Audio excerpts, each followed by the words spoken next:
A blood-curdling shriek jolted me awake. I shot up in bed, heart pounding as I scanned my pitch-black bedroom. A dark humanoid figure stood in my open closet, a towering silhouette wavering against the deeper shadows. Icy fingers of dread trickled down my spine. It drifted forward soundlessly, a shapeless mass of darkness, towering impossibly tall, its edges swirling like black smoke.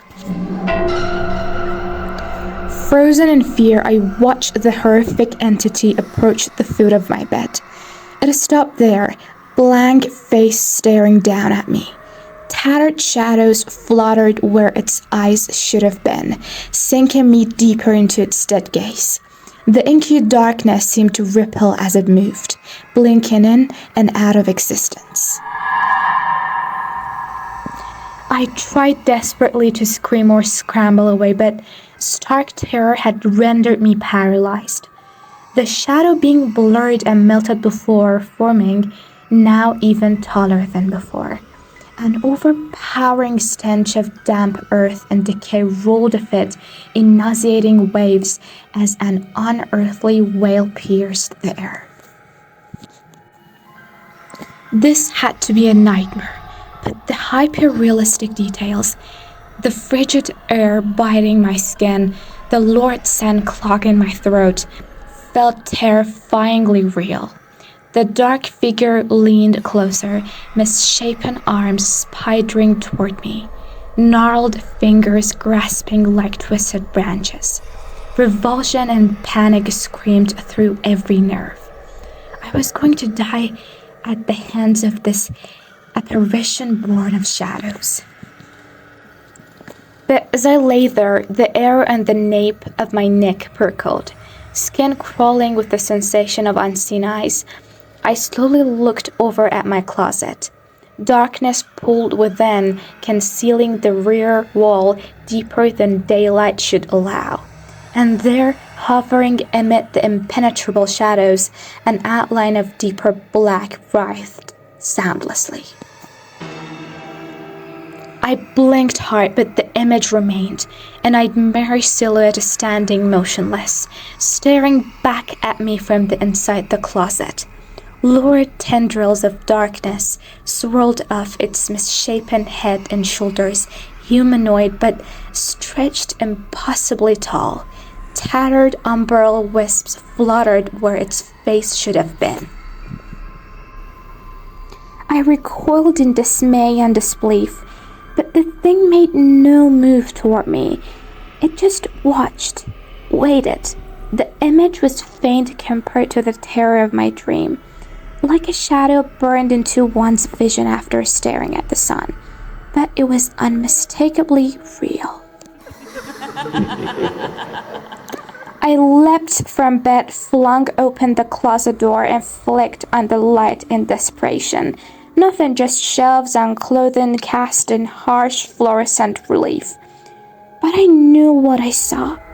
What had I conjured up from that nightmare to imprint itself onto reality?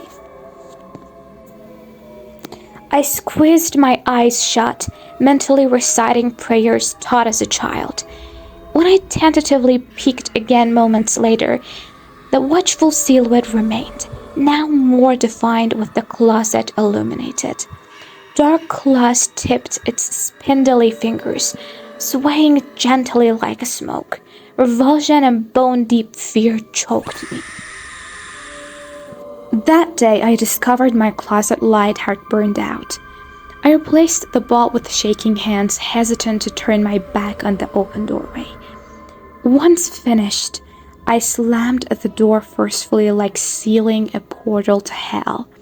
But just before it latched closed, I glimpsed the silhouette still lingering deep within, hollow eyes clinging hungrily to me as I retreated.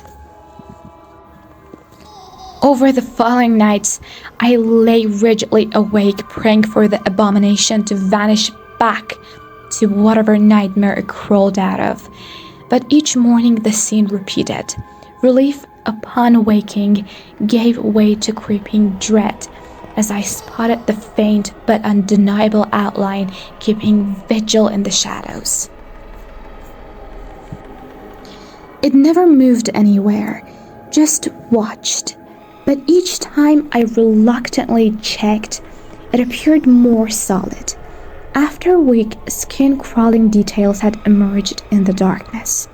A torso wrapped in fluttering ribbons, long spindly limbs fading to wisps, clinging shadows where feet should have touched the floor.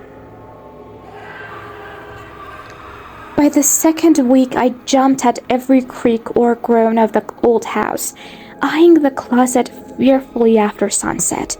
I still caught occasional glimpses of the entity wavering malevolently amid the umbra as if beckoning me near.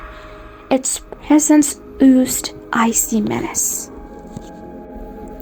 Others couldn't see it. I stopped mentioning the sightings after my roommate eyed me with unsettled concern that I was cracking under stress. But at night the watcher lurked, devouring all night that entered its domain. I knew then it was for me alone. I considered moving, but its baleful visage haunted even my fleeting thoughts. I begged a priest to bless the house, to cleanse my closet with rites of exorcism. He left me with pitying glances and empty condolences, assuring me no trace of evil lingered there. But he couldn't see what I saw, hovering ever clear against the lightless depths, a thing not of God's making. A month after it first appeared, I came home to find my closet standing open. I froze, staring into the abyssal dark now filling my bedroom as well, feeling its gaze upon me. With a trembling dread, I flipped the lights. Nothing seemed disturbed, but cold horror sluiced my veins. It was no longer confined. I did not sleep that night. The next evening, I leapt from bed with a shriek as eerie wails and shrieks erupted outside my window. Gripping my blanket like a shield, I gaped in abject terror as a familiar silhouette pressed against the glass amidst the storm, writhing in the wind and rain. Jagged claws scraped, shrieking down the pane, branching waves of shadows spreading like cracks across the surface. The glass did not break, but thunder crashed deafeningly as those hollow sockets made my horrified stare. A moment later, the apparition vanished along with the unnatural storm. I quaked at the foot of my bed in the ringing silence, rain still streaking the window. But now thin tendrils of creeping shadow veined the glass beneath the rivulets, marring forever the pristine surface. The visitations increased after that. Despite the warped silhouette lingering longer, clear in my peripheral vision, permeating the shadows of my own home like a spreading stain. At each night I now woke inexplicably between 3 and 4 a.m., those vacant eyes leering from inches away as a chilling caress of breath raised goosebumps on my skin. When it happened weeks later, darkness took over me completely. I felt icy hands tearing into my chest and pulling out something hidden inside me. It was like looking into a mirror and seeing the emptiness in my own eyes.